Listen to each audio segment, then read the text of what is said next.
What is up, guys, and welcome to another Star Wars Galaxy of Heroes video. I recently did a video on the top 10 characters to Zeta.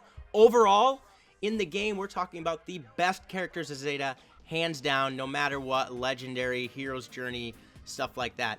This video is going to be on the top 10, of course, plus 5 honorable mention, characters that are free to play, farmable to Zeta in the game. They're available in nodes. They're able to be Zeta'd and work at star levels that may not have to be 7 stars and stuff like that. These are in no particular order, and of course this is all based upon my opinion. I want to know your opinion as well. If you feel a little differently, or if there's a character in there that should be in there that isn't, please let me know. Obviously Finn has fallen off this list since his Zeta rework. It still is good, but not like it has been. So without further ado, let's get started again in no particular order. First, we're going to go with the top 10 overall. Number 1 is Asajj Ventress, and again, when we're going over these characters, we're going over both of their abilities, both of their Zetas in one. Otherwise, you know, I wouldn't want to take 2 spots up with Asajj's leadership and Rampage. But her number 1 ability, in my opinion, is actually Rampage. Some people might disagree, but I'm just going to read the Zeta aspect. 75% turn meter gain chance, plus 5% offense, 5% critical chance, and when an ally or an enemy is defeated, Asajj gains 5% max health until the end of the encounter. This can really add up over time. The more enemies she kills, especially with Night Sisters, the more allies that die, she's going to be gaining offense. She's really fun to use in the tank raid, and a great character overall. I just recently got her to gear 12, I should have earlier, and her leadership ability is pretty good as well, but I think her Rampage ability is more important. Probably the first one to Zeta. Next, let's take a look at Chief Chirpa. Yes, Ewoks can be fun. They have a purpose, especially for getting 3PO, and they can beat some of the meta teams if you have them modded correctly. His simple tactics leadership ability. The Zeta simply states whenever an Ewok ally uses a special ability, 60% chance to call another random Ewok ally to assist.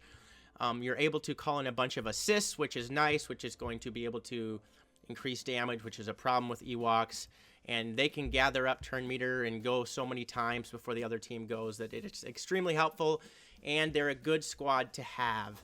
Next, Kylo Ren Unmasked. Many people are mad at me that I did not include him on the main Zeta list, but I just don't find First Order powerful enough. They're not a faction you go, wow, I need to avoid that faction. They're not the Jedi Knight Revan or the Darth Revan or the Palpatines, any of that.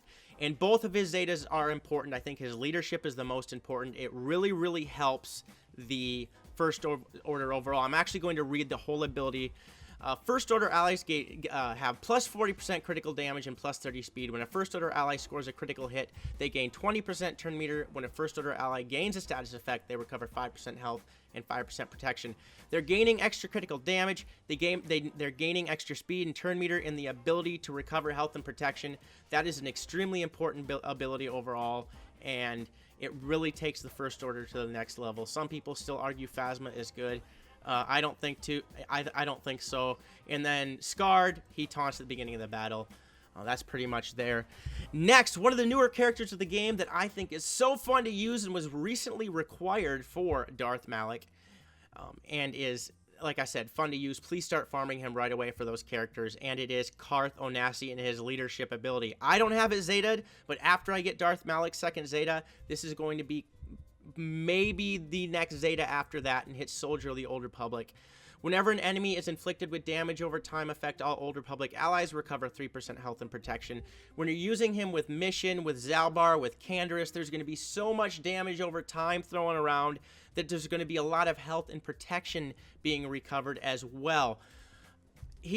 It's just going to be a very helpful ability, and there are a few teams that I think could be dominant, and there are already, especially in Grand Arena. And I'm waiting to use him in the Sith Raid with a Vader lead because of the extra damage he can do to damage over time and damaged over time enemies. Next, in my opinion, the most important Zeta for the Phoenix faction, it is Kanan Jarrus. I don't have him Zeta'd, but it is an unbelievable Zeta. Phoenix is still a great faction for beginners. They're needed to get Thrawn, obviously, and the ships that they're needed for the Ghost and the Phantom, which gets the Chimera as well. This gives the Phoenix a Dispel, which was something they were missing. Dispel all debuffs on Phoenix allies and grant them defense up for 3 turns. Grant Cannon and target ally Foresight for 2 turns. And when each of these Foresights expire, Cannon gains 100% turn meter and other Phoenix allies gain 50% turn meter. So we're gaining turn meter, and it's the Dispel. It's the Dispel that's huge, because before this happened, before the Zetas came out, they really struggled with that. And he really makes this list because he makes a Phoenix team viable in all aspects of the game. Grand, obviously not in Arena, but they can be useful in Grand Arena, in Territory Wars as well. There's usually an area you see that have Phoenix in it. Next, a character that I'm definitely going to be farming more and more, Vander Chewbacca. And this is an absolute amazing ability right here, the Ferocious Protector ability, which states whenever another light side ally scoundrel is defeated, revive that ally at 60% health. If Chewbacca is prepared, then Chewbacca is no longer prepared. You run this with Mission and Zalbar, which we can talk about a little later, and they're more scoundrels. When they die, they revive. Okay, and you're going to run them with Kira as well. You're going to run them with other characters that give them a bunch of health and protection and make them more survivable. It's a nightmare defensive team.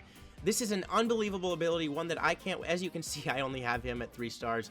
I'm slowly farming him and Snowtrooper up to 7 stars. They're like the only 2 characters I have left to really get up there and use them in the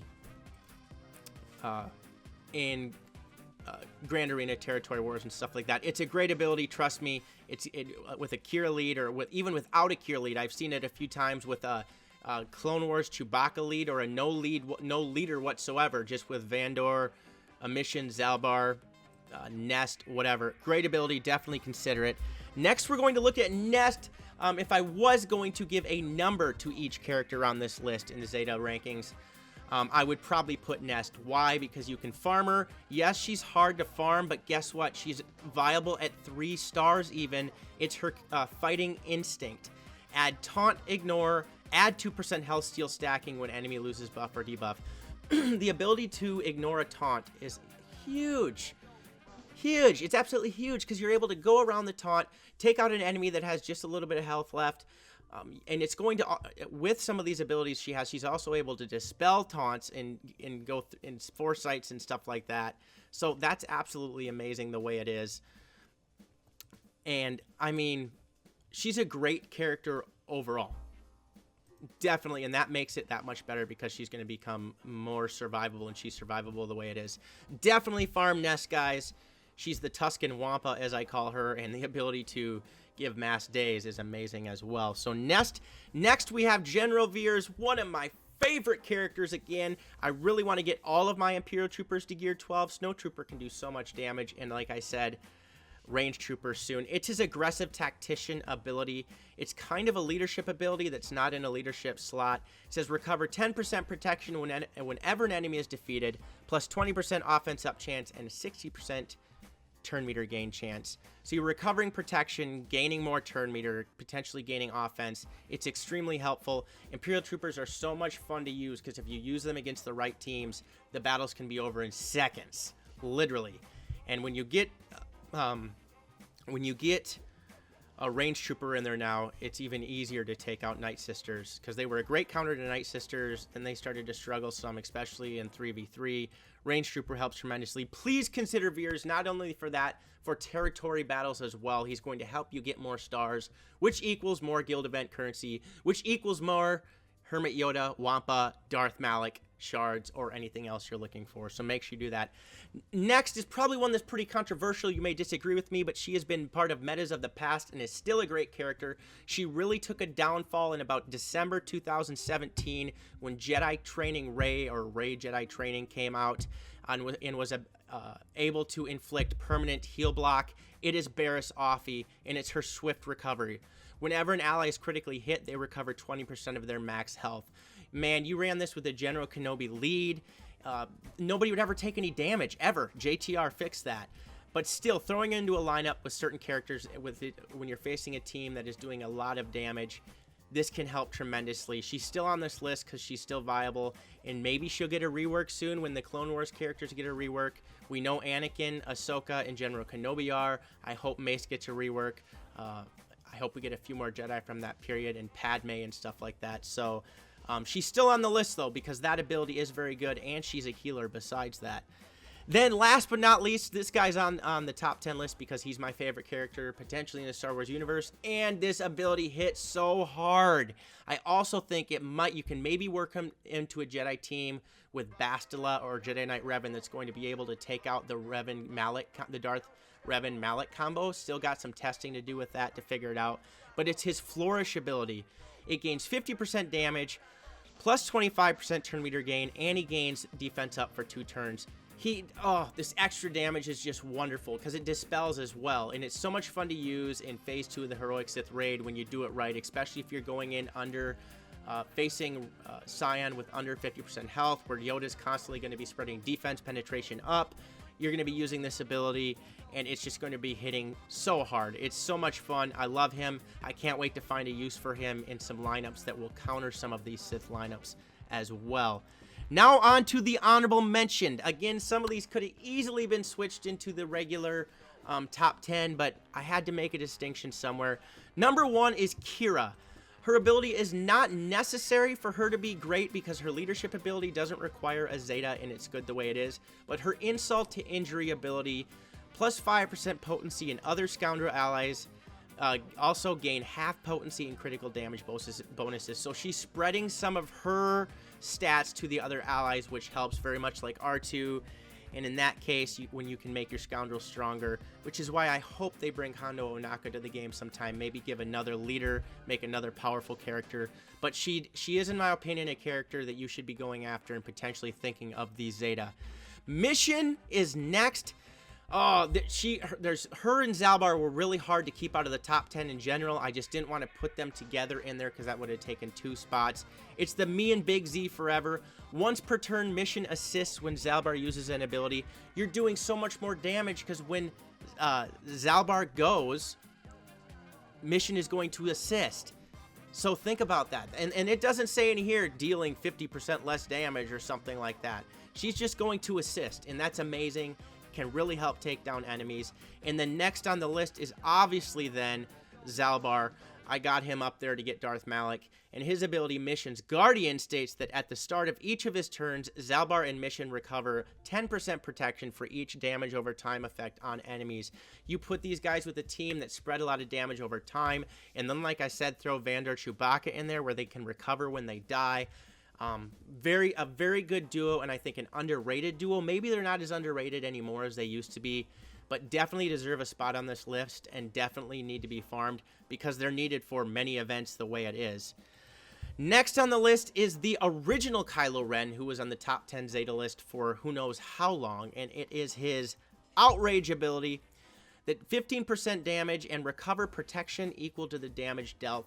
If you have him modded correctly, he can deal a lot of damage, and he's going to be constantly recovering that protection. There were times in the game where he was so hard to take out, it was frustrating. It was extremely frustrating, and he is still on this because if you're going to run a good First Order team, you want to have the Kylo Ren Unmasked Leadership Zeta, and then you definitely want to have this Kylo Ren Zeta as well, and it's going to be pretty hard to beat on defense.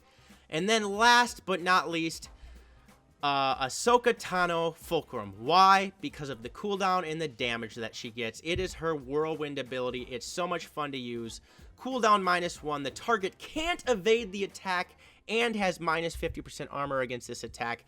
Really, you want to get her into a team. Like if you use her with Grandmaster Yoda and a bunch of buffs get spread, she's going to be getting so many buffs to use. When she uses this Whirlwind, she can knock enemies out so quickly, especially when modded correctly. So she's on here for damage, and she's really fun to use as well. There's one character I struggled with. There were a few, but one that really made me struggle keeping off the list, and maybe you can give me your opinion on it, is Savage Opress. His ability, he's able to always cleanse and regain some health and protection. That's a great ability as well. But what do you guys think? What do you guys think about the list there? The top 10 plus the 5 honorable mention. Do you agree with me? Do you disagree with me? I want you to put in the comment section what characters I should have put on there that I didn't. I know I've had Maul on there in the past. He's just not useful anymore. These characters are, kind of helping define. Squad Arena, in my opinion, is still the most important part of the game.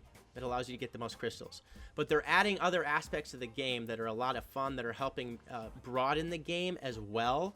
And these characters are going to help you do very, very well in those areas of the game, because with Squad Arena, you have one team that's really good.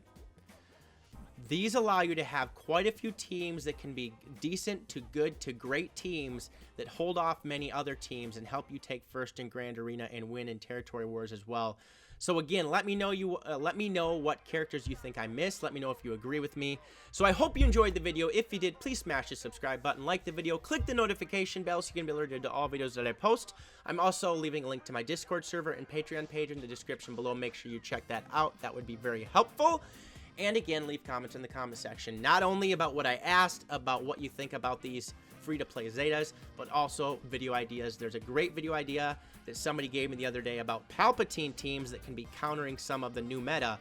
And that's a great video idea, but it might not happen now with the new change to Malik, which completely changes the whole dynamic of running a Palpatine team when they can no longer gain turn meter, which will be made for another video. But again, guys, I hope you enjoyed the video. Otherwise, peace out, and may the Force be with you.